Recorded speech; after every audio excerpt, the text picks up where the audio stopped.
মানে স্পিকার, আমি এই ব্যাপারে স্পষ্ট বলতে চাই, মদ আল্লাহ তাআলা হারাম করেছেন, এটা কিয়ামত পর্যন্ত হারাম থাকবে।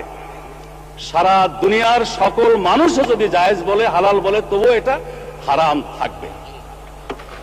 আল্লাহ, রসুল এবং আখিরাতের প্রতি, কোরআনের প্রতি যারা ঈমান পোষণ করে তাদের কাছে মদের দাম কমানো বাড়ানো অথবা শুল্কের হ্রাস বৃদ্ধি তাদের কাছে কোনো ব্যাপারই নয়। মাংনাও যদি দেওয়া হয়, মদের ফ্যাক্টরির মধ্যে যদি বদ্ধ দরজা জানালার মধ্যে তাদের রাখা হয়, তবুও তারা আল্লাহর ভয়ে মদ স্পর্শ করবে না। মানে স্পিকার, আমি তাদের উদ্দেশ্যে বলতে চাই, তারা যদি সত্যি এটা নিয়ে রাজনীতি না করতে চান, আন্তরিকভাবে মদ বন্ধ হোক এটা চান, তাহলে মদ বন্ধ তো ইসলামী অনুশাসন পুরোপুরি চালু ছাড়া হতে পারে না। ইসলামী রাষ্ট্র ব্যবস্থা, সমাজ ব্যবস্থা, শিক্ষা ব্যবস্থা চালু হওয়া ছাড়া হতে পারে না। অথচ ওনারা তো ইসলামী অনুশাসন কায়েমের আন্দোলনকে বলেন মৌলবাদ, বলেন সাম্প্রদায়িকতা, বলেন ধর্মান্ধতা। যতদিন তারা ইসলামী রাষ্ট্র ব্যবস্থা, সমাজ ব্যবস্থার আন্দোলনকে মৌলবাদ, সাম্প্রদায়িকতা, ধর্মান্ধতা বলা বন্ধ না করছেন, ততদিন মদের ব্যাপারে তাদের কোনো প্রশ্ন তোলার অধিকার নাই। মানে স্পিকার, আমি স্পষ্ট বলতে চাই, মদ শুধু ইসলামী নিষিদ্ধ নয়, সকল ধর্মের দৃষ্টিতেই এটা একটা ক্ষতিকর জিনিস। ধর্মকর্ম যারা মানে না তাদের দৃষ্টিতে এটা ক্ষতিকর জিনিস। কিন্তু শুধু আইন করে এটা বন্ধ করা সম্ভব নয়। 1920 সনে আমেরিকা কংগ্রেসের সিদ্ধান্তের ভিত্তিতে এবং সংখ্যাগরিষ্ঠ জনগণের ঐক্যমতের ভিত্তিতে মদ নিষিদ্ধ করেছিল। মদ থেকে তাদের জাতিকে দূরে রাখার জন্য কোটি কোটি পৃষ্ঠা বুকলেট, লিফলেট, হ্যান্ডবিল প্রচার করেছিল। তখনকার আপ টু ডেট, মানে স্পিকার, হলুদ বাতি জ্বালালে আমি থেমে যাই। আমাকে নিয়ে অনেক কথা হয়েছে, আমার দলকে নিয়ে অনেক কথা হয়েছে এই পার্লামেন্টে, সেগুলোর জবাব দেওয়ার সুযোগটা অন্তত আমাকে দেবেন মানে স্পিকার, আমি আশা করি। তাই বলছিলাম, আমেরিকাতে এভাবে মদ বন্ধের সিদ্ধান্ত নিয়েছিল 1920 সনে। 1933-এ আবার এই সিদ্ধান্ত প্রত্যাহার করতে হয়েছিল। এই সিদ্ধান্ত কার্যকর করতে গিয়ে 200 লোক নিহত হয়েছিল, 5 লক্ষাধিক লোককে কারাবন্দী করা হয়েছিল এবং লক্ষ কোটি কোটি ডলার জরিমানা করা হয়েছিল, সম্পত্তি বাজেয়াপ্ত করা হয়েছিল। তারপরে এটা বন্ধ হয়নি। মানে স্পিকার, এই ব্যাপারে আরেকটা পিকচার আমি আপনার সামনে আনতে চাই। 1400 বছর আগে জনাবে মুহাম্মদুর রাসূলুল্লাহ সাল্লাল্লাহু আলাইহি ওয়াসাল্লাম যখন ইসলামের দাওয়াত দিচ্ছিলেন, সেই যুগটাকে বলা হয় আইয়ামে জাহিলিয়া।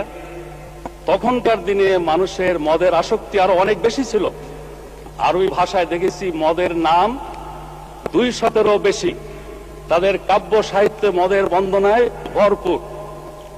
সেখানে বাড়িতে বাড়িতে মদের মটকি ছিল।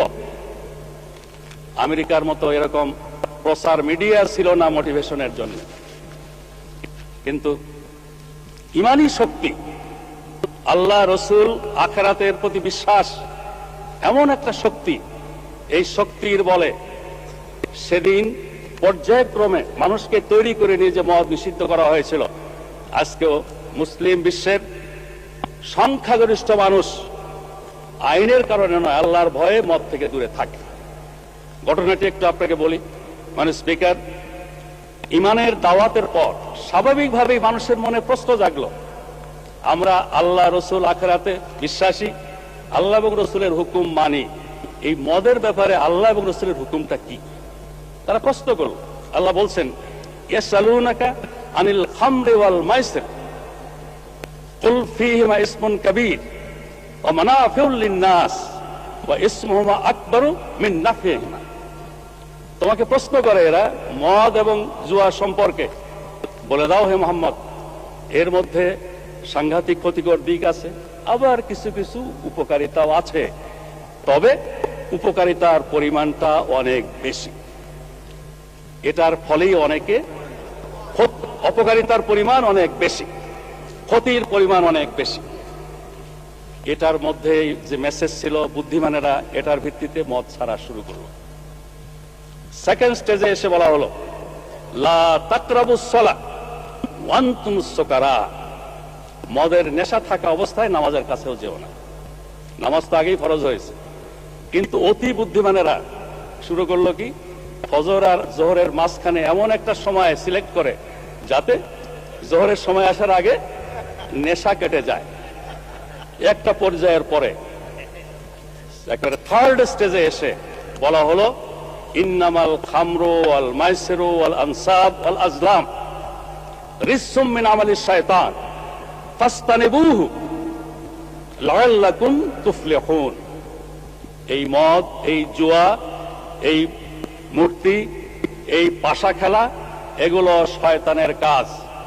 তোমরা এগুলো বর্জন করো, এগুলো থেকে বিরত হও, যাতে করে তোমরা সফল কাম হতে পারো। এই অ্যানাউন্সমেন্টের সাথে সাথে মদের পেয়ালা কারো মুখের কাছে ছিল, ফেলে দিয়েছে। কেউ খাওয়ার পরে মুখে আঙুল দিয়ে বমি করে দিয়েছে।